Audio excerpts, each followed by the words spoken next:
Vamos a ver. Vamos a ver. Cuando el sacerdote o el sumo sacerdote entraba por la puerta del atrio y se encontraba con el altar del sacrificio, ¿vale? Y estaba la rejilla, allí estaba el sacrificio. En el altar habían 4 cuernos, cada uno mirando a una posición distinta a los 4 puntos cardinales. Se le untaba con la sangre del sacrificio. La redención, el sacrificio, abarca al mundo entero. Al mundo entero. Una vez que el hombre se sacrifica, acepta el sacrificio de Cristo y sacrifica su propio orgullo en la cruz del Calvario, en el altar de Cristo, el hombre tiene que avanzar, tiene que progresar. ¿Con qué elemento te encuentras? ¿Te encuentras con qué? Con el altar del labraco, es decir, con la fuente de bronce. Pero todo mueble que hay allí dentro del tabernáculo, todo tiene una medida. Y cada medida simbólicamente representa a Cristo. A una dispensación, a un evento, todo. Pero, fijaros bien, es el único utensilio que no tiene medida. El altar de bronce que había allí, resulta que se utilizaron de la joya, de los espejos que utilizaron las hebreas cuando salieron de Egipto, porque no salieron pobres, salieron enriquecidas. Las donaron como ofrenda y ese bronce fueron trabajado artesanalmente, se fundió, se pulió y era como un reflector, es decir, era como un espejo. Pero en ese receptor, que no tiene medidas, que no se sabe, había agua. Y eso estaba representando la palabra de Dios, porque la palabra de Dios no tiene medida. La palabra de Dios no sirve solamente para el gitano, para el payo, para el moro, vale para todo el mundo. Entonces, cuando el sumo sacerdote llegaba allí, se reflejaba y se tenía que lavar las manos y los pies. Esto nos hace entender que el cristiano, aunque ya ha sido limpiado por medio del sacrificio de Cristo, en el transcurso del camino se va ensuciando. Hijitos míos, no pequéis, pero si pecáis, abogado tenéis para con el Padre. Entonces, nosotros ya no pecamos en la práctica, pero sí, mientras estamos en el mundo cometemos pecados. Entonces necesitamos constantemente ser limpiados por medio de la palabra. Cuando habla de la ciudad, que son 40 kilómetros de ancho y 40 de alto, ¿qué significa? Yo no entro ahí, suegro, porque sinceramente yo no creo que sea un número literal. 40 kilómetros No, de alto. yo Pueden creo que- hacer sus preguntas. ¿Eh? Que pueden hacer preguntas los que están escuchando. Claro. La gente también puede participar. Pueden, bueno, sí. pueden comentar y preguntar lo que quieran. Claro. Pero hazlo con tu móvil mejor, porque con el mío no se El trata. mío No es que está dentro. como yo nunca hago un directo, ¿me entiendes? Pues entonces la gente no... Hombre, hermano Juan, La paz de Dios, hermano. Adiós. Dios te bendiga. aquí compartiendo las palabritas. Muy bien. No te pregunto. Hacerle pregunta al tío Gillo. Hacer pregunta, hombre, que yo solo respondo. Qué Pregunta que me bien. cabreo, ¿eh?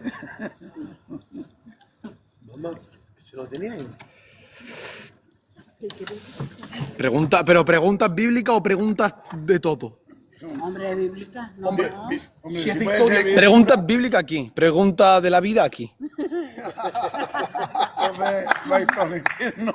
Si me preguntáis a mí. No, preguntas de la No, vida. papá, de la vida. Preguntas de la vida y No, preguntas... no, a ver, preguntas bíblicas o historia por ejemplo de la cultura judía, o por ejemplo de la de Roma, o la de los egipcios, o la de los acadios, Mesopotamia, etcétera. Nos van a amar. Pero a lo mejor el TikTok pues, te hacen preguntas más básicas. A lo mejor no te No, hace... mira, la mayoría, la inmensa mayoría, que hacen preguntas ya la han preguntado hace rato, hace días, hace meses, constantemente. Y siempre son las mismas las preguntas típicas. Cristo tenía 2 voluntades, Cristo podía pecar, existe el infierno, Está etc. hablando del ¿Me arcángel. entiendes? Y ya se la ha respondido. Yo por eso no hago directo. Por eso no hago directo, porque siempre es lo mismo. Pero bueno, para aquí estamos para... Pero vaya, Aquí que estamos para si pregunta honestamente, para confirmación tuya, o no para saber lo que yo sé, sino para confirmación. Dale tac tac a la batallita. Hombre, Venga, chicos, no puede ser que la gente tenga aquí un montón de visitas haciendo el mongolito Y aquí, comprendiendo la palabra de Dios, no hay en persona. ¿No, papá? Ya, pero mira, Ahí está. bueno, vamos a hablar de un personaje de la escritura. ¿Quién era Basti? Un personaje de la Biblia. Basti no era nadie. Sí, hija, la reina Basti. ¿Qué opina de la Trinidad? Los tres son espíritus. Rafael Silva, te hace esta pregunta. Vamos a ver, Rafael Silva. No son tres espíritus, un solo espíritu, una sola naturaleza. Nosotros, los cristianos evangélicos pentecostales, la inmensa mayoría, o al menos los que pertenecemos a la dominación de Filadelfia, Darle me gusta al TikTok que la han denunciado. sí, ya la han denunciado 4 veces. Claro, acaban de denunciar. Claro. Ya lo sé. No le interesa. Nosotros escuchar la no creemos que hayan tres espíritus, ¿vale? Ni tres voluntades, ni tres dioses. Creemos en la triunidad, un solo Dios que existe, ¿vale? Eternamente, que es un ser increado, pero que existe en tres personas, Padre, Hijo y Espíritu Santo.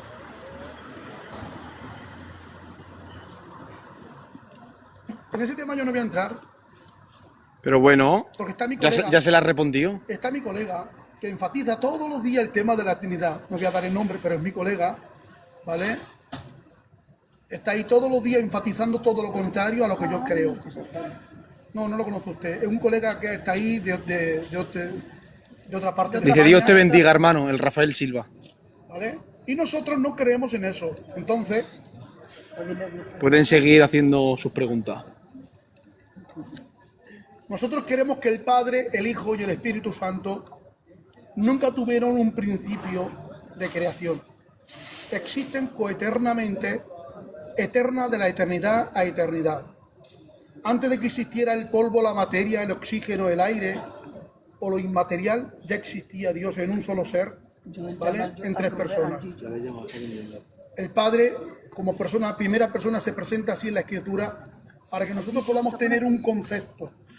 La palabra del Padre, lo que Él piensa y se vocaliza, es el verbo. Sí. Por eso dice que el verbo, ¿vale?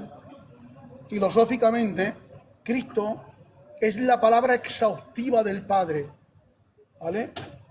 Pero esos son conceptos filosóficos. Como la Biblia nos lo expresa de esa manera, nosotros utilizamos muchas veces la filosofía para hacer atajos, pero tenemos que decir lo que dice la Escritura.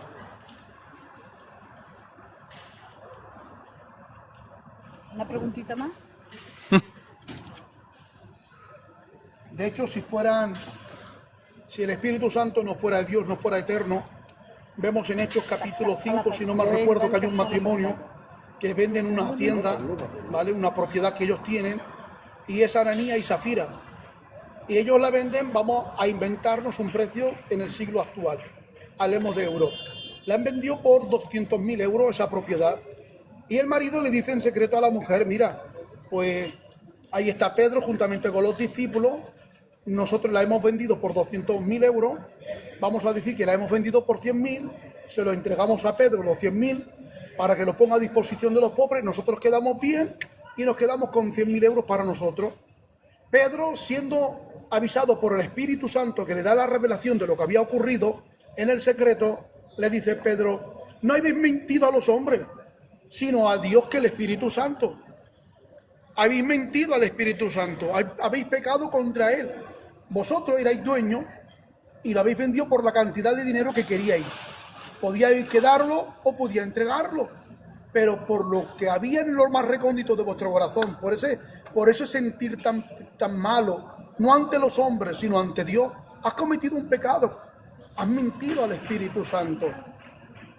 ¿Vale? Entonces, no puede ser una fuerza activa, ¿vale? Y vemos el Espíritu Santo que le dice, por ejemplo, a los discípulos, apartarme a Saulo y a Bernabé.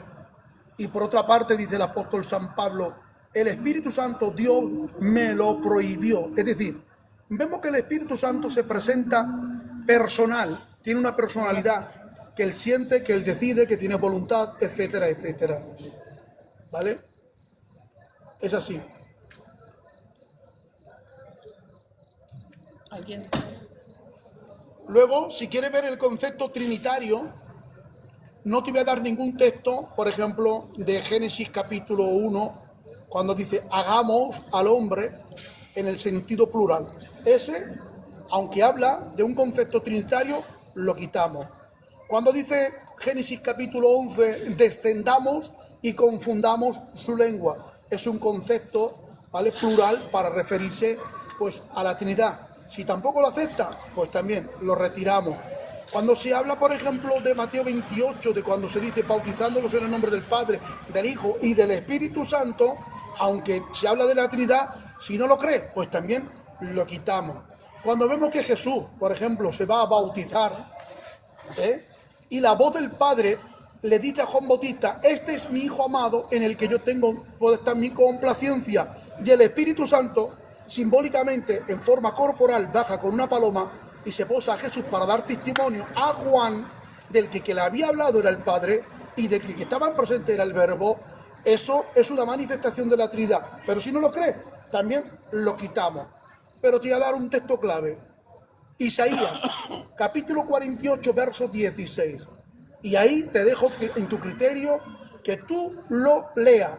Aparece los tres mencionados allí. Aleluya. Hagan sus preguntas. Una otra ronda. Otra rondita, venga, va. Pero si no se conecta nadie. Sí. 7, 8, 5. No. ¿Nos contó? No canto, yo no canto. Al meu sogre. Al meu sogre. A mi sueño. A l'avi. Clar. Bueno, podemos hablar de todo menos catalán. Ah, no, catalán no. Y si no, pues también Lo está malo que si empezó ya es muy difícil aquí el hablar. nuevo candidato del pesebre. Clar.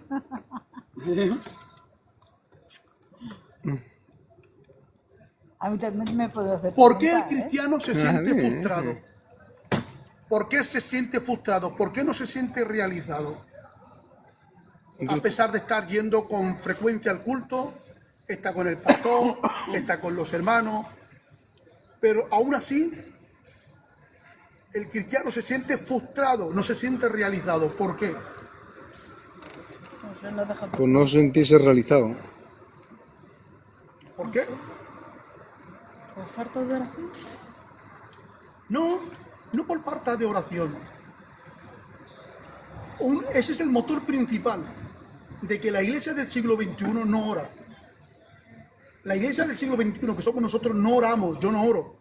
Hombre. ¿Entiendes? por aquí. Porque el orar un día, 2 horas, y luego te tiras meses sin orar constantemente, no vale para nada. A mí yo no. Dios no quiere hora, quiere calidad.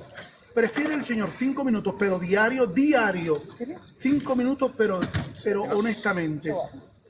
Honestamente. El problema es que nosotros, por falta de oración, por falta de tener comunión con el Espíritu Santo, no estamos ejercitando el don que ha depositado el Espíritu Santo en nuestra vida. Y cuando no estamos ejercitando el don del Espíritu, no podemos ser de bendición. Somos personas con actividades eclesiásticas exigidas por un pastor, pero que las actividades eclesiásticas no generan bendiciones, generan satisfacción para alimentar mi ego. Y eso se llama legalismo, fariseísmo. Voy al culto, me siento mejor. He orado en la vigilia, me siento mejor. Hoy he predicado, me siento mejor. ¿Me entiendes? He orado por la gente, me siento mejor. Pero el cristiano no es un sentir mejor. El cristiano es tener una relación mediante el Espíritu y poder en su ejercitar de día a día manifestar, ejercitar, ¿vale?, el don. Imagínese que a usted le compran un coche y se lo regalan y usted lo deja ahí aparcado. Un día, 2 días, 1 año, 3 años, 4 años. Al cabo de los 5 años, si el coche no se moviliza, ¿qué le puede ocurrir? Se oxida. ¿Y qué le pasa con la gasolina? Se evapora, ¿no? Tiene gasolina, es buena. Pero lo que ha resultado ser bueno en un principio, si no se utiliza, es de perjudicial para el coche. Pues nosotros nos estamos perjudicando porque no tenemos comunión con el Espíritu. Y el que tiene comunión con el Espíritu Santo, te capacita, te utiliza, te moviliza para ejercitar el don que ha depositado. Y todo el mundo tiene que tener un don. Como mínimo un don, toda la iglesia, todo cristiano tiene que tener un don. Porque los dones no son para nosotros, aunque nos podemos beneficiar, pero los dones para la iglesia, para la iglesia. Para la iglesia. Hay una preguntita por aquí. Hay un pequeño chiste que Ramón Mendigo de Dios dice: Chato está rayando a mi primo. Ya lo sé, ya lo sé. A este primo. Claro, sí, el Ramón. Ramoncico, Dios te bendiga, el Ramón. Y hay una pregunta que dice: ¿qué diferencia hay entre hablar en lengua y el don de lengua? ¿Quién es que lo dice el Ramón? No, Vale, porque se lo un pregunta. tal Antonio. Que se lo pregunta a su pastor. Porque vamos a ver, mira, el don de lengua es el don que ha repartido Dios a la iglesia. Y cuando el cristiano habla, ha de hablar impulsado por el Espíritu Santo, utilizando, ejercitando el don de lengua. Pero, Un abrazo del Ramón. ese don es el único don que Igualmente, se ejercita. Dios te bendiga. Es el único don que se ejercita para bendición personal, individual. Individual. Se llama Cuando la iglesia está orando y empieza a bebe y va, y rebaja y oferta, eso no es hablar con el don de lengua. corazón de salvación. Eso se habla ya con un mecanismo Corazón de salvación. que ya sabemos de antemano, es un fluir carnal.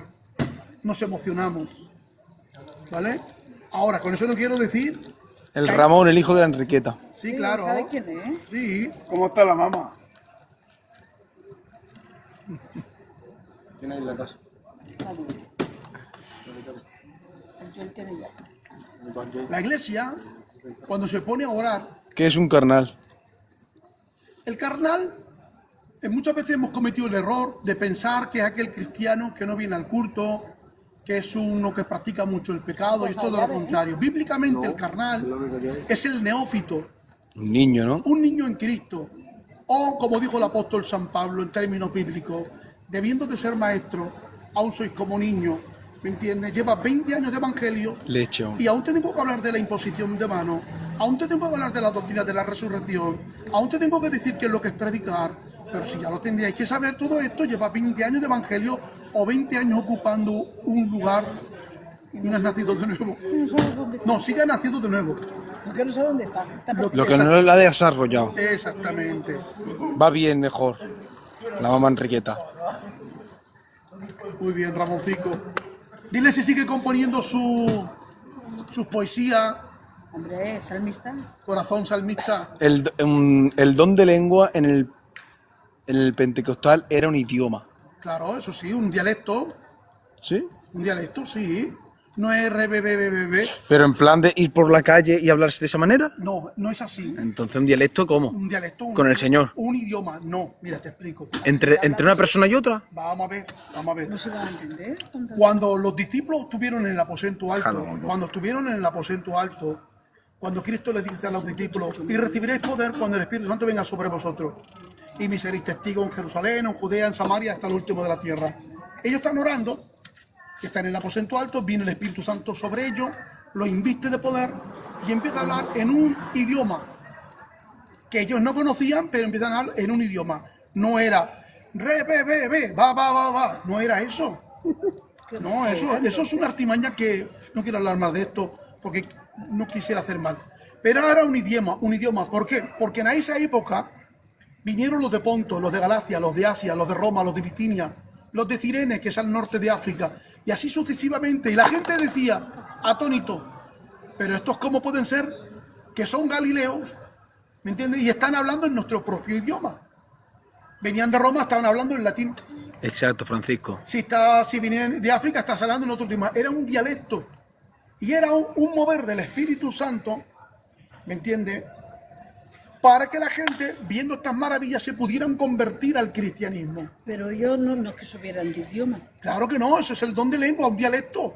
Es que el don de lengua, mira, por eso dice el apóstol San Pablo, hay lenguas angelicales y hay lenguas carnales. ¿Vale? Hay un idioma que no es entendible, que no es como idioma natural, que no es el inglés, no es el arameo, no es el rumano, no es el payuno y el gitanuno. Es el idioma angelical que solamente es producido mediante el Espíritu Santo para hablar con Dios. Dice, a ver si me acuerdo este texto, que más o menos, cuando no sabemos qué pedir, por causa de las saturaciones, de los problemas, el Espíritu Santo gime en nosotros, ¿me entiendes? A favor nuestro, intercediendo por nosotros. Y en ese gemir puede haber una forma de hablar en lengua, Está bravo el líder. ¿vale? Puede hablar el Espíritu Santo en lengua directamente con Dios intercediendo por nosotros y nosotros nos enteramos y el que está al lado tampoco. Yo ya me he quitado el TikTok. Como veas, me conocí hasta por la voz, ¿vale? ¿Quién es? No lo sé, una cuenta. Dice que me echan de menos. Claro. Pero es gracioso. Bueno, tengo a mi padre aquí. Me estáis viendo en el futuro. Pero más blanquito, ¿no? Tan negro. En el futuro, no. A ver, Es que Y luego más futuro. Ese es el futuro que me espera conmigo.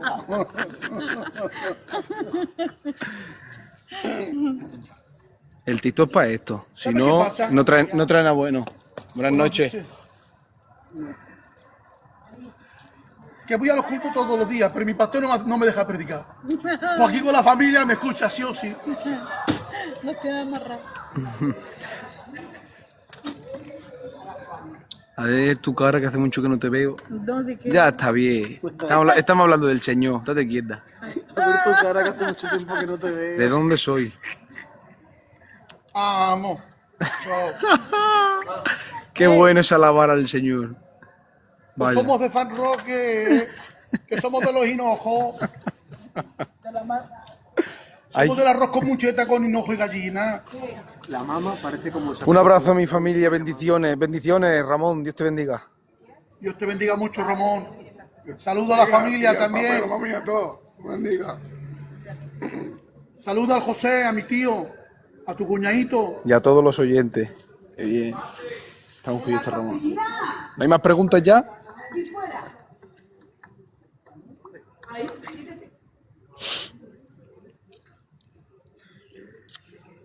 Si no se conecta nadie, ¿cuánto hay? ¿5, 6? 37 ahora. Ah, mira. Está bien, pues vea.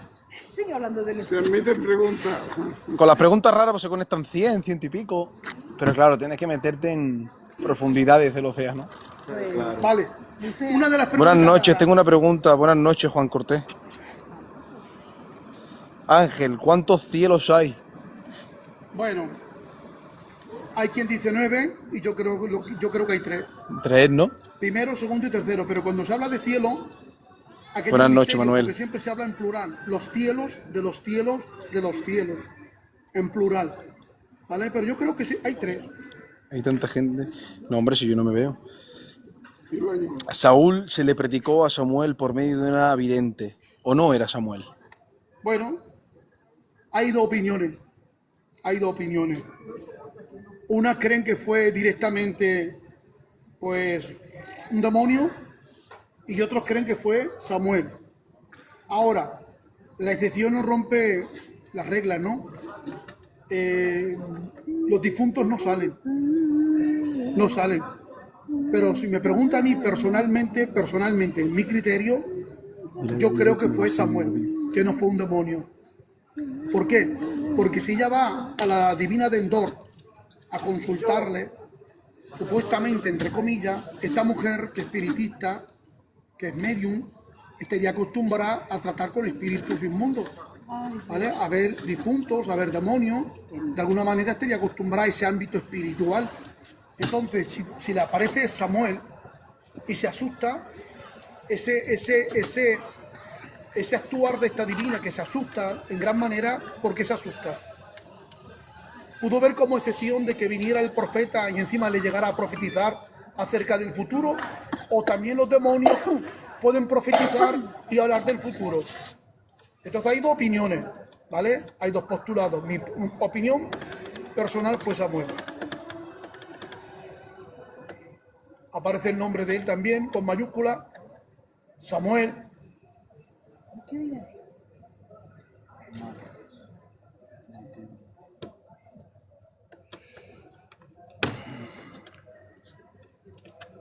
¿Cuántas cosas habían dentro del arca del pacto? Dile a tu mamá que cante una alabanza, está fónica. No, que me ha atragantado yo sola. En el arca del pacto, pues a ver si me acuerdo, estaba la vara de Aarón, estaba las tablas de la ley de Moisés, que le dio Dios en el monte Sinaí, y creo que estaba el maná. No recuerdo muy bien, creo que era el maná, ¿no? ¿A qué me preguntas? ¿Ves si yo no estaba ahí? Había 3 cosas y el maná. Y el maná. Muy bien, Ángel.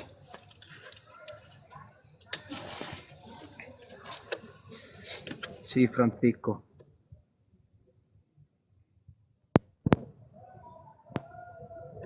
La vara que reverdeció, que fue cortada de su lugar, fue seca, pasó un tiempo. Dile que ha dicho el Manolo de la Live que faltan más. Que te diga que el Manolo de la Vale. Live que faltan más ahí. Bueno, pero a ver, escucha, yo ya sabía. Lo que pasa es que si lo ha dicho el gran maestro, dile que yo no estoy a su altura. Manolo, sabes que yo no estoy a tu altura. Te la has perdido, hemos estado hablando acerca del tabernáculo, de nuestro tema favorito. Pero no estoy a tu altura, tengo miedo de responderte, tú sabes mucho. Que no perdona a Dios. ¿Qué es lo que no perdona a Dios? Pues el pecado no confesado. Rápido y sencillo. Los pergaminos. A ver, la blasfemia contra el Espíritu Santo. Pero yo creo que un cristiano no es que no pueda cometerla, es muy, muy, muy difícil que un cristiano llegue hasta ese proceso, porque hay un proceso. ¿Y qué es la blasfemia? La blasfemia contra el Espíritu Santo no solamente es decir, bueno, ya está, la obra del Espíritu Santo se la ataño al diablo, no. Tiene que ser un repobrado, es decir, llegar a una depravación total. Renegar Pero renegar no es un momento de ira, de enfado espontáneo, de renegar, pero para Decir que llegar, no existe. pero para que una persona que tenga el Espíritu Santo, que es templo del Espíritu Santo, creyente, de verdad, que ha nacido de nuevo, hasta llegar al punto de rechazar al Espíritu Santo, de que el Espíritu Santo te abandone como abandona a Saúl, y aceptar y creer de que todo lo que ha hecho el Espíritu Santo se lo atribuyes a Satanás, eso es un proceso bastante costoso. Bastante. Amén.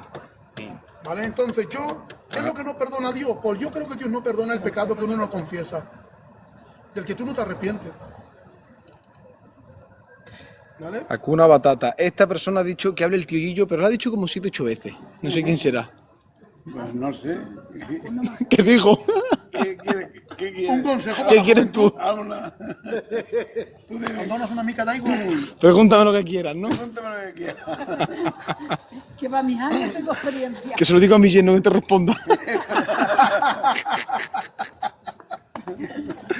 Qué bien. Siéntete libre. Ay, que te amo, Dios, que te quiero. Ven, pues estos son los momentos, suegro, que echábamos de menos Vaya. cuando estábamos allí. Vaya. Ah, mucho. Cuando estábamos ¿Cómo en- están? ¿Cómo estás, papá? Dicen. Bien, muy bien. ¿Verdad que sí? Bendecido la voz del Señor. Qué bien. ¿No te han puesto una pregunta muy difícil? ¿Cómo estás? No. ¿Pero quién es? ¿En qué año se convirtió y cómo? ¿Quién? Ah, tu experiencia. Yo, pues, hace como unos 40 años más o menos. ¿Y cómo? Pues, por un mover que fuimos a un río y yo no creí en nada de eso. Y allí me bautizó el Espíritu Santo de tal manera que ya no pude dejarlo. Pero antes de eso, yo había estado en un grupo espiritista. Ahí está. Había estado en un grupo espiritista. Y yo quería convencerme de que aquello era bueno. Pero Dios me sacó del grupo de espiritistas para ponerme en su red. Amén. Aleluya. Qué bien, ¿eh? Hace 44, 45 años. Bueno, Clavado, ¿eh? Yo tenía... Huele. Tiene que... No lo sé, papá, quién hace la pregunta. Son gente de aquí del directo. Bueno, ¿algún hermano? Como testimonio, ¿eh? Mm. ¿Y tu papá cómo te convertiste? ¿Y cuánto hace? Ay, porque vino a buscarme. Pues mira, Porque mira, fuiste a buscarla. No, yo nunca me fui al culto para casarme. ¿Te gusta esa, Te está engañando. No, porque como Era lo clásico, era lo clásico. hubo una época que se convirtió el culto, era una reencuentra donde la gente venía para casarse, ¿vale? Pero bueno, mira, yo resulta que tenía pues como unos 14 años y tuve un accidente en el ojo, me clavé unos alicates en el colegio y por lache, por vergüenza, siendo niño, no me ponía gafas. Me acomplejé porque me hacían bullying y entonces me avergoncé. Y entonces, pues, yo recuerdo que mi mamá, por aquel tiempo, pues era muy católica. No íbamos al culto, nosotros no sabíamos lo que era la palabra culto, no sabíamos lo que éramos eso. Era ella muy católica, íbamos mucho a misa. Yo era un idólatra como mi madre, empedernido. Mi casa siempre estaba llena de imágenes, de promesas, de estatuas. Yo no sabía leer en catalán, pero si hubiera, por ejemplo, una revista o cualquier cosa, que aunque estuviera en inglés o en otro idioma, si contenía imágenes del catolicismo, pues yo me las guardaba como si fuese una estampita, pero claro, yo rezaba mucho a las vírgenes. Me pasaban las horas y me iba a la misa. El agua bendita me la bebía pensando que era milagrosa. La vela la acariciaba, besaba el suelo de la misa. No el púlpito, sino los asientos. En la iglesia católica, en los asientos tienen como una especie de buzón donde se depositan las Biblias. Sí, y bueno, al menos aquí. Yo iba allí y lo acariciaba todo, como que era todo sagrado, entonces me tiraba la hora entera besando al Cristo, al monigote que había allí, con respeto a los católicos. Ya la has soltado. Y yo me tiraba allí las horas enteras llorando. Yo recuerdo que un día me escapo de mi casa y le digo al cura, padre, yo quiero ser un cura también. Y le digo al cura, bueno, un cura no, porque es un gran privilegio, ¿no? Yo quiero ser un monaguillo al menos. Digo, me gustaría tener una túnica blanca, una escoba y barrer todos los días la iglesia. Era mi sueño. Y digo, y al día mañana, cuando pueda, pues me gustaría ir con vosotros a esos países donde están los negritos, darles comida, predicarles, sanarlos, ayudarlos. Era mi ilusión de toda la vida, ¿me entiendes? Y le dije, pero mi padre no quiere porque es gitano y cuando me hablas de Dios me dice de todo. Bueno, pues recuerdo que entonces, allá por el 1989, aquí vino un evangelista conocido internacionalmente que se llama Carlos Anacondia. Carlos Anacondia hizo unas campañas por aquí en Barcelona durante toda la semana en La Gloria, en Barcelona. Y a mí me llamaron porque la familia sabía que yo estaba más de loco y me decían, vamos, que oran por ti te sana. Muchos de mi familia, como mi suegro estaba en un grupo espiritista también, y recientemente se habían convertido a Cristo. Yo fui porque, bueno, pues a ver qué es lo que ocurría, ¿no? Porque una prima mía me decía que le había puesto un impaste de muela, el otro que había sido levantado de una silla de ruedas, en fin. Pues yo fui allí, veo cientos de personas, pero yo no vi resultado. Y yo jugaba al Evangelio sin saberlo y yo decía, bueno, me tapo el ojo y ahora en el nombre de Jesús ya estoy sano. Y me miraba y decía, voy borroso, es que no tengo fe. Y así hasta que me convencí que le dije, bueno, Señor, tú no me quieres sanar porque yo en verdad no tengo fe y porque tú no me amas tanto como amas a esta gente. Yo veía que la gente se caía al suelo, se convulsionaba, vomitando. Hoy por hoy entiendo que eran personas que estaban poseídas por el diablo. Personas muy recientes a mí fueron libradas de tuberculosis. Gente que yo conocía que era ciega y sorda recibieron la vista y el oído, lo vi palpablemente. Pero yo miré 3 días y allí como si nada. Me gustaba porque íbamos la familia, se hablaba de Dios y a mí me gustaba porque yo pensé que era algo católico. Yo no sabía nada del mundo de los evangelistas, no lo sabía, yo era católico 100%. Pero ya creo que fue para el último día, el quinto, el sexto día, recuerdo que me embelesó mucho los cánticos que allí cantaban y Un día Carlos Anacondia estaba predicando de la hija de Jairo, me acuerdo toda la vida, y hizo un llamado. Yo no sé cómo, la verdad. Ahora entendemos por la fe que fue obra del Espíritu Santo. Cuando me quise dar cuenta, yo estaba ya delante del todo, con mis manos levantadas, y le decía al Señor, Señor, si no me quieres sanar no me importa, pero te entrego mi corazón, me arrepiento de mis pecados, perdóname. Allí caí al suelo, derribado, no vi ángeles, pero sí sentí mucha paz, vi como que se rompieron cadenas en mi ser y acepté a Cristo. Me dieron un Nuevo Testamento que lo conservé por años.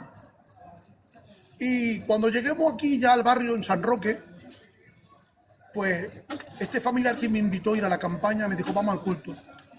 Yo no sabía. Y veo que a poco, como se suele decir, a un tiro de piedra de mi propio barrio, ¿vale? Cruzando la calle a 2 manzanas, había un culto. Yo cuando entro y veo aquel culto que hoy por hoy he conocido como la Iglesia Madre San Roque, veo un gran pasillo. Yo tendría unos 15 años por aquel entonces, y yo pensé que era una iglesia católica. La diferencia es que no había imágenes, no había un cura, había un pastor, y yo me siento allí, pero mi forma de orar era rezar. Virgen María, ruega por nosotros los pecadores, rezaba el rosario, lo que me había enseñado mi madre.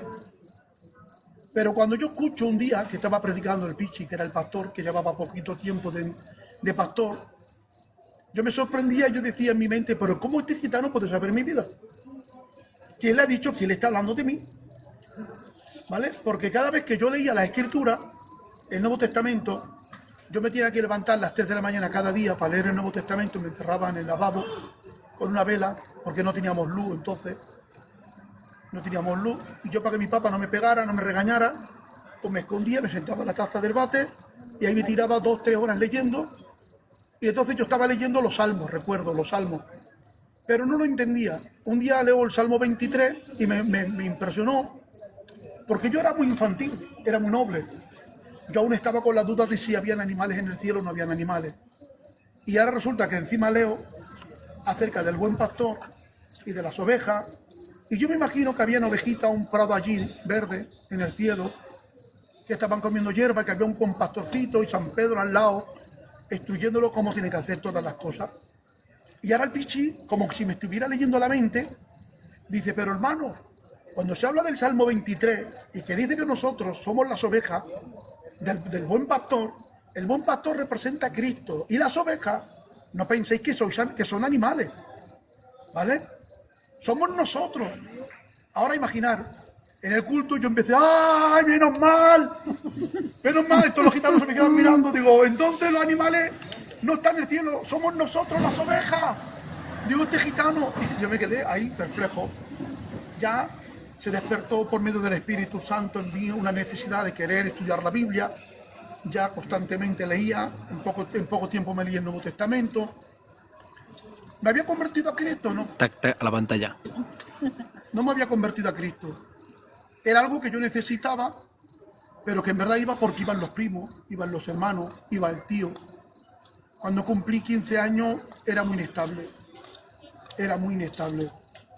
¿Vale? A pesar de estar orando todos los días, no había conocido a Dios. No.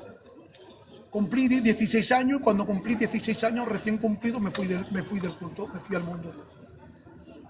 Con 16 años pensé que me iba a comer el mundo. Me convertí en esa época el hombre más presumido del mundo, el más orgulloso. No salía a la calle si no estrenaba. ¿Vale? Quería ser la envidia de todo el mundo. Quería ser la envidia de todo el mundo. Y sí, lo conseguí. Todo el mundo me envidiaba. Producido por el diablo. Y por primera vez piso una discoteca. Y me gustó. Yo no fumaba, pero fumaba por no ser el tonto del grupo. Empiezo a beberme un pelotazo, empiezo a beberme 2. Y como no estaba acostumbrado, pues me tuve que ir corriendo para mi casa, me tiré una semana enfermo. Claro, mi papá ya fumaba. ¿Ves? Si no está acostumbrado, ya tenía 16 años, pero para mí era una vergüenza, porque yo tenía un espíritu de superioridad, me quería que era muy hombre por aquel tiempo. Y yo decía, no, al día siguiente, malo, me iba otra vez a la discoteca. Y ya no era un viernes, un sábado, domingo. Ya era martes, miércoles, jueves, viernes, todos los días me iba a la discoteca. Pero, un día es que estoy aquí con un colega de aquí del barrio y nos metemos allí a bailar y estamos así y veo gente como que saltan, como que son como monstruos que están saltando, están bailando y veo por el espíritu que en verdad no son personas, sino que hay demonios. Hay demonios. En ese momento me coge una mujer que se había encaprichado conmigo, me lleva, yo medio tonto, yo nunca había tenido una novia en la vida, pero como iba de hombre, ahora resulta que empezamos a hablarle de Cristo. Y empezamos a hablarle de Cristo, los niños, y me dice, yo también, yo soy cristiano, yo también creo en Dios. Y me dice, pero yo soy testigo de Jehová. Digo, te reprendo en el nombre de Jesús. Claro, ¿por qué? Porque yo había escuchado por mucho tiempo al Pichi, que se me había quedado en la mente, de que los testigos de Jehová eran falsos. Y yo en mi ignorancia pensé que eran como demonios, que eran demonios. Salí corriendo, vine desde Barcelona, cogí el metro corriendo, me vine para San Roque, me metí en la vigilia que había, estaba el Pichi, me reconcilié con Dios hasta la fecha. El Pichi entonces me dijo, mira, quisiste bautizarte con 15, no te dejé porque eras un niño, tus padres inconversos. Con 16, ahora que te quieres bautizar, ¿vale? No te voy a dejar. Me entera que fumas y que tienes una novia. Me dio 6 meses de ultimátum para que dejara de fumar. Yo fumaba, pero en verdad no fumaba, no estaba muy enganchado. Entonces lo tiré, me fue fácil. ¿Me entiendes? Tampoco bebía. Si yo fumaba a lo mejor 2 días seguidos, iba a hacer gimnasia para limpiarme porque pensaba que estaba contaminado. Fijaros bien. ¿Cuándo conocí a Dios realmente? ¿Cuándo tuve yo ese impacto para decir, lo dejo todo por amor a Cristo? Con 17 años recién cumplido. Con 17 oí la voz audible de Dios, en el secreto, a las 3 de la mañana. Ahí me volví loco pensando, digo, Dios mío, ¿cómo le digo yo a la gente que tú me has hablado a mí? ¿Cómo le digo yo a la gente que tú no has hablado a mi espíritu, a mi mente, que te he oído literalmente? Entonces, esa experiencia la tuve por 4 o 5 veces, oí la voz de Dios literalmente, fue algo precioso. El Espíritu Santo me llevó a consagrarme, me pasaban las horas enteras, me pasaba 5 o 6 horas leyendo y orando cada día. Me comprometí con Dios hasta el punto que por aquel tiempo, en el 92, en el año 1992, Dios me llevó a estudiar, empecé a leerme toda la colección de Francisco de la Cueva en aquel tiempo, la teología de Schaffer, Luis Berco, pero la teología no me enseñó lo que te enseña de las rodillas. Amén. Yo sabía por teoría, por conocimiento, cómo se mueve el Espíritu Santo, la obra del Espíritu Santo, los nombres, la simbología, pero había algo que me faltaba. Tenía una carencia de algo. Cuando el Espíritu Santo me aparta de la lectura y me lleva a la consagración. Y empiezo a leer, a orar todos los días, desde las 3 de la mañana hasta las 7 de la mañana. Y de ahí ya iba para vender.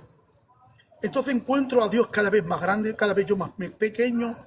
Y lo que no pude aprender con la teología, el Espíritu Santo en el secreto me iluminaba, me hablaba, me revelaba, me decía lo que la teología le faltaba. Cuando yo me encuentro con el Espíritu Santo, ahí fue el cambio de mi vida personal.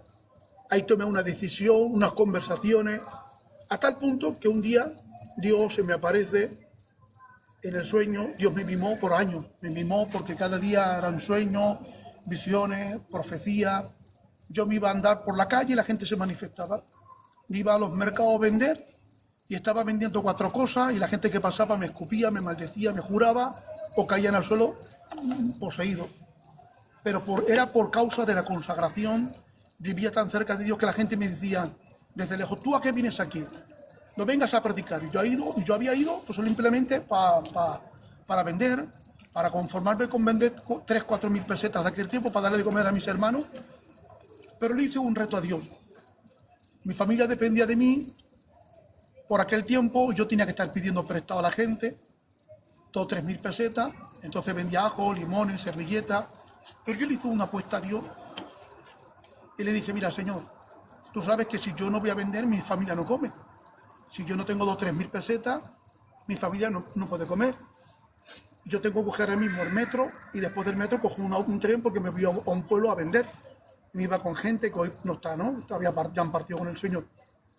Y yo le decía, pero Señor, ¿para qué quiero vender si tu presencia no está conmigo? Yo quiero la unción sobre todas las cosas. Tanto perseguía la unción, tanto perseguía la presencia de Dios que era notoria en mi vida, que donde yo iba era Dios conmigo patente 24 horas. Yo no tenía necesidad de cuando llegaba al mercadillo o a un pueblo de decir que lo que vendía la gente ya venía enviado por Dios y me lo compraba. Si yo me acuerdo que me iba a un mercadillo, por ejemplo, a las 8 de la mañana, a las 8:30 a las 9 ya había terminado todo. Me ponía a vender a la gente, ayudándole a la gente, porque me había ido con esa persona y hasta que él no terminara. Con 17 años conocí al Señor y ahí empecé pues, a tratar con el Espíritu Santo de una forma magistral. Un día le dije al Señor, me estás mimando mucho, me estás hablando mucho, tengo miedo, porque es tanta la gloria, es tanto lo que me estás utilizando, que el día que tú me exijas algo yo no te lo puedo dar. Y me dijo el Señor así, nunca te exigiré algo que tú no puedas dar, previamente te capacitaré. El Señor, como a José, te da sueño, te presenta el futuro de tus días, de lo que vas a lograr, pero nunca te muestra el proceso. A José le habían dado un sueño después de recibir la túnica, de 11 estrellas y de manojos de trigo. Le habla de una bendición terrenal y de una posición en lo alto, pero nunca le habló de un pozo, de una cárcel, de una acusación. Nunca le habló de eso. Si se lo llega a decir, posiblemente José dijera, no, yo no estoy dispuesto a sufrir por causa de esto. Prefiero estar en la vera de mi padre, estoy aquí y aquí tengo mi reconocimiento. Pues Dios me había dado sueño, ya me dijo a mí con 17 años, te voy a sacar de tu casa, te vas a casar con fulana de tal, ¿vale? Y me dijo el Señor, no seas orgulloso, ¿eh? Ya me dijo el Señor de antemano, no seas orgulloso. Te vas a casar porque es necesario que tú estés casado para poder servirme.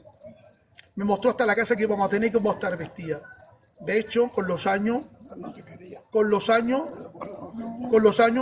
fuimos yo, mi suegro y mi mujer, porque a mi suegro le daron unas puertas y unos marcos nuevos, un hermano que está en la gloria del Señor.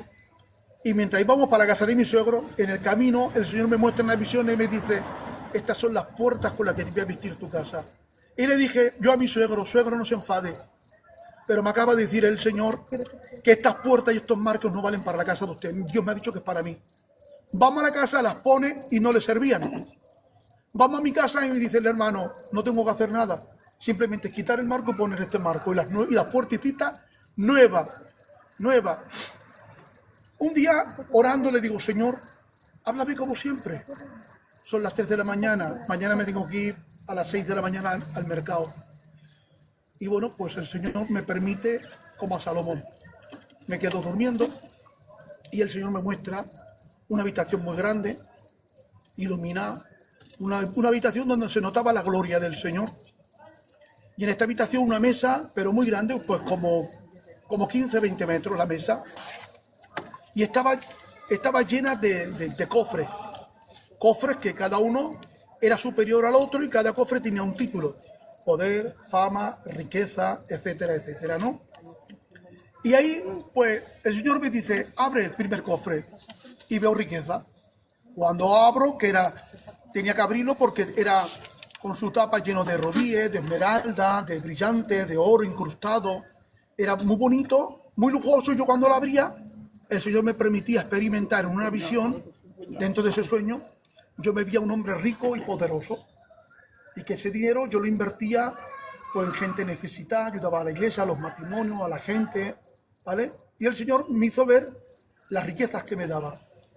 En otro segundo cofre, poder, y me veía un hombre poderoso, un hombre respetado y a la vez temido dentro de lo que es el mundo evangélico, porque dentro de ese poder yo me vi en milésimas de segundo como que abusaba de autoridad y de poder, ¿me entiendes? Y así sucesivamente. Y ahora, por último, me encuentro un cofre que tengo que abrirlo con mucho cuidado porque si va a romper, no tiene oro, no tiene perla, no tiene brillante, está húmedo y es de cartón. Y digo, Señor, pero si aquí no hay título, no hay fama, no hay poder, ¿esto qué me dice el Señor? Ábrelo, pero con cuidado. Cuando yo lo abro, lo veo vacío, pero me siento con una fragancia, que sale un aroma, y empiezo a respirarla, y es como si en parte mi espíritu estuviera en el cielo, o estuviera en el jardín del Edén. Estaba oliendo una fragancia, digo, Dios mío, pero esto qué bonito que es, qué bueno, ¿qué es esto? Esta fragancia, Dios mío, esto es mejor que el oro, mejor que la riqueza, mejor que la fama. Y me dijo el Señor, mira, ahora estás a tiempo. Tú decides, lo que tú quieras es lo que yo te voy a dar. Y le dije, Señor, sin duda, quiero esto. Esto es tu presencia. Y me dijo el Señor, mira, esta va a ser la satisfacción de sentirme siempre cada vez que predique, cada vez que ore. ¿Me entiendes? Cada vez que yo te vaya a utilizar, vas a tener la satisfacción de sentir mi gloria, de sentir la unción y mi respaldo sobre tu vida. Pero nunca te haré rico. Nunca te haré famoso. Estarás siempre en el anonimato. Pero donde otros fracasan en el anonimato, tú allí tendrás victoria conmigo. Tú arreglarás matrimonio, restaurarás a los jóvenes. ¿Me entiendes? Trabajarás dentro de mi pueblo. Dejarás el legado de lo que yo quiero dejar dentro de mi pueblo, donde nadie quiere involucrarse. Y le dije, Señor, esto. Y me dijo, espérate, hay una condición. Hay una condición. Y dije, Señor, ¿pero qué condición? ¿Estás dispuesto? Luego no me reclamarás que quieres ser rico. Luego no me reclamarás que quieres ser reconocido. Luego no me reclamarás que la gente, ¿por qué no te invitan? No, Señor. Y ahora me dice el Señor, yo te tendré en el anonimato siempre. Impresionante, qué bendición, vaya. Y ahora me dice el Señor, pero con la condición de que si yo puedo confiar en ti para depositarte mi gloria y mi unción sobre tu vida. Me dijo, yo dije sí, y me dijo el Señor, recuerda que yo siempre seré lo primero en tu vida cuando te llame, a la hora que te llame. Claro, yo dije que sí, no me arrepiento, pero no tardó mucho. Yo era soltero y me venían a mí matrimonios que a lo mejor tenían 20 años de matrimonio a contarme un problema matrimonial, y yo era soltero, no tenía la experiencia. Sin embargo, Dios me utilizaba para dar consejos. Me venía gente comprometida, que estaban pedidas dentro de nuestra cultura y tenían problemas, y venían a mí a acudirme.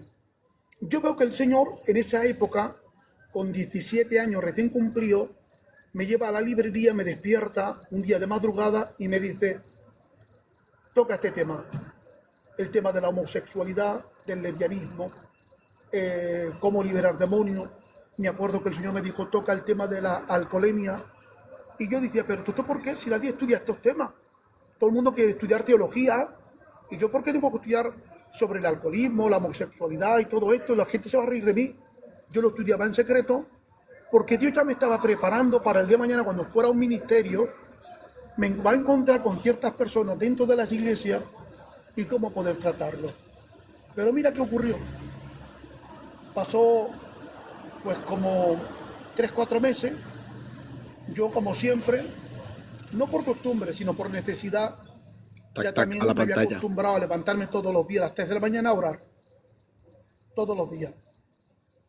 Entonces nosotros nos levantábamos, nos vestíamos o nos tapábamos con una manta, siempre de rodillas, a orar al Señor. Pero recuerdo que un día vienen unos primos míos que son de Francia, llevaba años sin verlo y yo tenía muchas ganas de verlo. Y me dice la familia, oye, han venido fulano de tal, vámonos, los invitamos a comer una hamburguesa. Sí, únete. ¿Vale? ¿Quién es? Yoko. El Antonio. Ah, y resulta que vienen unos dos familiares Ve. y a mí me exigen que vayan con ellos. Tac, tac, a la pantalla. yo estoy en la Vamos, casa, vamos. cuando yo estoy apresurado y con mucha emoción por estar con ellos, para pasar toda la noche con ellos, me dice el Espíritu Santo, no vayas, quédate y ponte a orar. Digo, esto es de la carne, ponte a orar. Digo, hay tiempo para todo. Digo, y el Señor es orden. Ha venido unos familiares que hace años que yo no los veo, pues me voy a mis familiares, les voy a invitar a una hamburguesa, me voy con ellos. Y ahora, bueno, pues No le hago caso. Mientras voy caminando, salgo de mi casa, por la calle me dice el Espíritu Santo, vete a orar que quiero hablar contigo. Ah, no, esto es mi carne. Por tercera vez, ya el Espíritu Santo ya no empieza a hablar, me voy con mis primos, paso toda la noche y llego a la casa, serían las 12 de la 1. A las 3 de la mañana, por costumbre, nuevamente, me voy a poner a orar y noto todo lo contrario a lo que estaba acostumbrado, que cuando yo entraba a mi casa, a la habitación, aunque mis padres eran inconversos, aquello era un jardín de Edén. Yo notaba una nube de espeso. Yo notaba en el espíritu como que Dios estaba sonriendo, como que ya me estaba esperando allí. Yo no tenía necesidad de ponerme de rodillas, nada más que abría la manera. Entraba y ya estaba quebrantado, llorando, sintiendo el poder de Dios, y me tiraban las horas enteras. 4, 5, 6 horas era diario y se me hacía como minutos. De hecho, yo recuerdo que cuando me ponía a orar, por ejemplo, a las 4 de la tarde, muchas veces no iba al culto.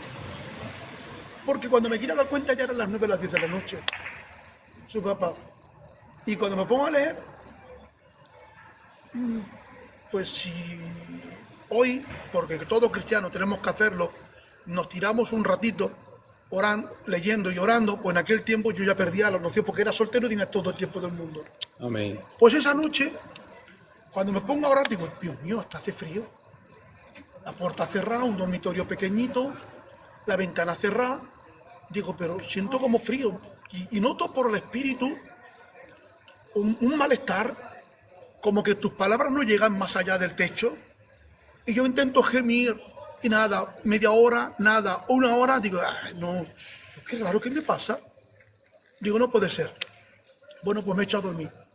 Me echo a dormir, me levanto a las 6 de la mañana. Hay personas que dicen que se sienten identificadas con eso. Me siento, bueno, pues yo me levanto a las 6 de la mañana, me voy a tomar café con los hermanos, cojo mi burto, que vendía calcetines, me lo colgo aquí, y dispuesto para irme al metro, a coger el metro, y para irme pues, a vender por ahí el mercadillo para ganarme para comer.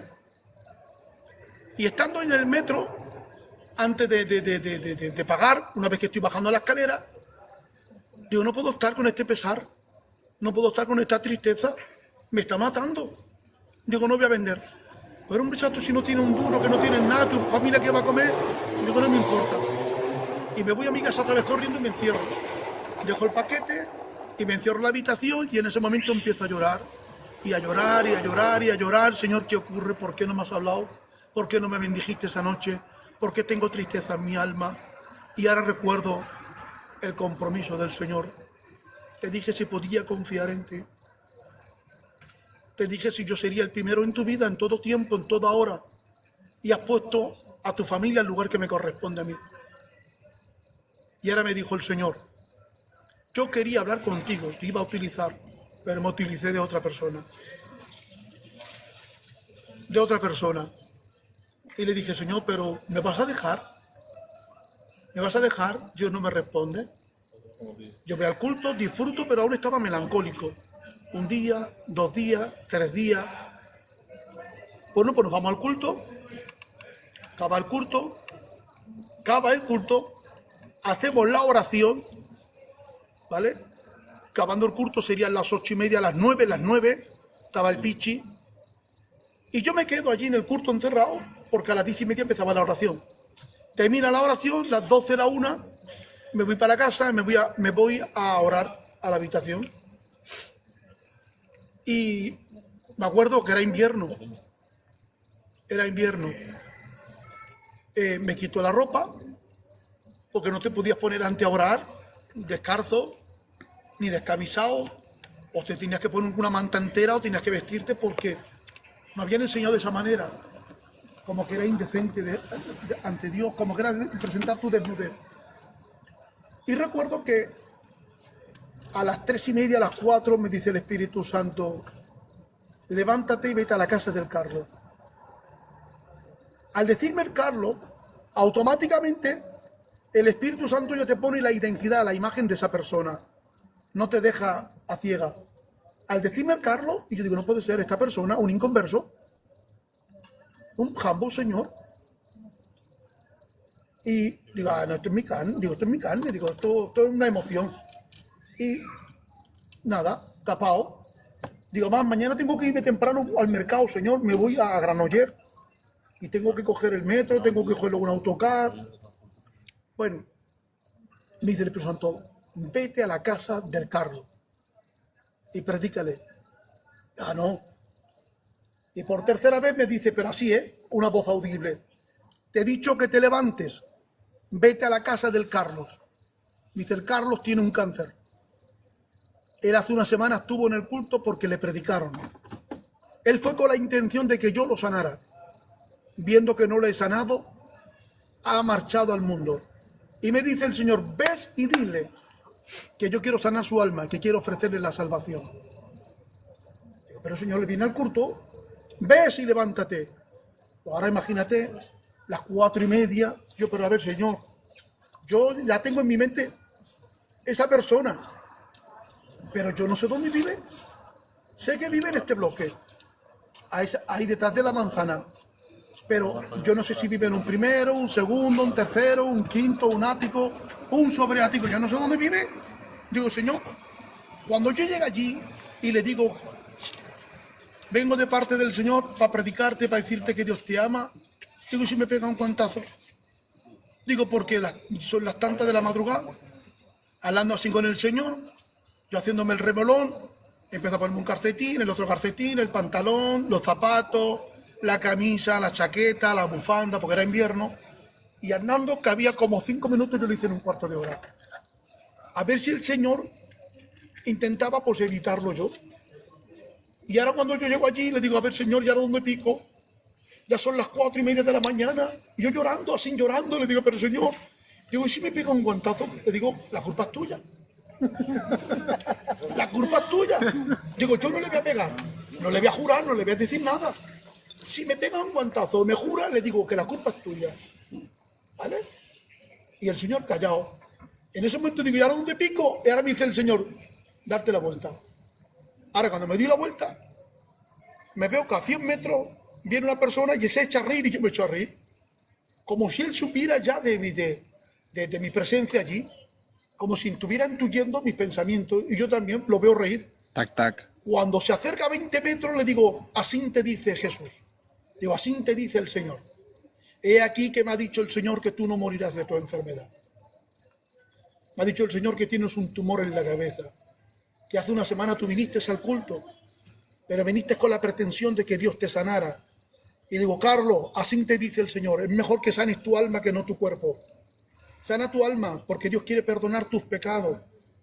Y él empieza a hablar conmigo, empieza a llorar, y empieza a hablarle de Cristo, y en el momento que le voy a hacer la confesión, de la noche de la mañana, él estamos yo y él solo, las 5 de la mañana casi, y veo que surgen 4 personas a la vez. 4 personas que yo no conozco, ni las he visto venir ni por frente ni a la derecha, ahí están. Y yo me quedo así sorprendido. Digo, ¿de dónde han salido? Tampoco le he visto que surgieran del suelo, ni del cielo, ni de ninguna parte, pero aquí están. Josu. Ahora, yo no los conozco, y ellos sí me conocen a mí, y me llaman por mi nombre. Y le dicen, Carlos, no le hagas caso al chato, que te va a hablar del culto y de ese Cristo. Carlos, hoy vas a pasar con nosotros una madrugada excelente. Te vas a hinchar de coca. Te vas a meter por la nariz todo lo que tú quieras. Y ahora yo digo, pero Carlos, Cristo te ama. Dice, ya chato, yo lo amo. Dice, pero ¿me invitan? ¿Me invitan? Digo, Carlos, recházalo. Digo, son demonios. Ellos se rían de mí. Y ahora el Carlos me rechaza, se marcha y me dice la voz del Espíritu Santo. Ahí tienes un mensaje para predicarlo constantemente. Muchos se pierden por complacer a sus amigos. Bueno, pues mira cómo son las cosas. Ahí no puede quedar vacío ni frustrar el plan de Dios. Pasaron 20 años después de aquello y me lo encuentro con su hermano, el Jambito, y me lo encuentro en una silla de ruedas. Tac, tac. Y me lo encuentro y empiezo a hablar. Y cuando le empiezo a hablar, Jambito con pujío, llorando, me dice, chato, yo ya está mucho centro. Y Dios no me sana. Digo, pero no es mejor que sanes tu alma. Digo, ¿tú te acuerdas que hace más de 20 años yo te prediqué el Evangelio a las 5 de la mañana en tu puerta, tu casa enviado por Dios? Jambo, ya por última, lo recuerdo ese día. Lo recuerdo, digo, pues, Dios aún no te tiene en el olvido. Digo, Dios se acuerda de ti y viene a darte la oportunidad. Después de 20 años, el mismo siervo te va a predicar la palabra de Dios. Digo, Carlos quiere aceptar a Cristo. Digo, quizás no te libre, pero te puede librar del infierno. Aceptó a Jesús. Aceptó a Jesús porque Dios es bueno y lo que hace lo hace a la perfección.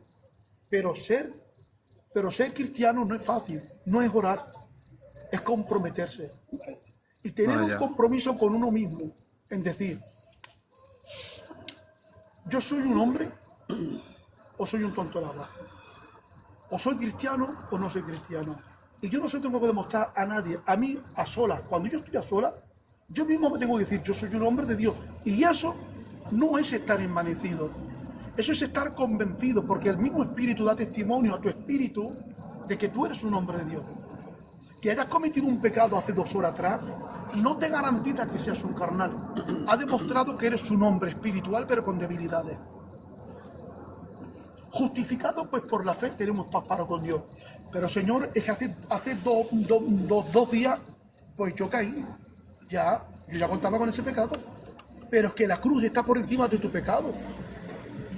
Es que la salvación es mucho más grande. Dios no perdona el pecado que tú no confiesas, que tú no te arrepientes. ¿Te has arrepentido? Sí. Camino hay que caminar. ¿Vale? Hay mucho camino que cruzar. Entonces, en ese camino nos vamos a ensuciar, nos vamos a tropezar. El problema es que nosotros nos hemos autoconvencido que para sentirnos mejor tenemos que orar, tenemos que leer, tenemos que ir a la vigilia, tenemos que estar con el pastor, que no queremos que caer. Y en el día que cometemos un pecado, que porque me he emborrachado, porque he fumado, porque he jurado, porque he maldecido, porque he dicho algo feo, porque el más año es pronto, es parte de nuestra naturaleza. Que progresivamente, esta naturaleza no se puede combatir. El cristiano que intenta luchar con su propia naturaleza fracasa, porque la carne no muere, se crucifica. La carne no desaparece, se crucifica. Que no se le puede domesticar por medio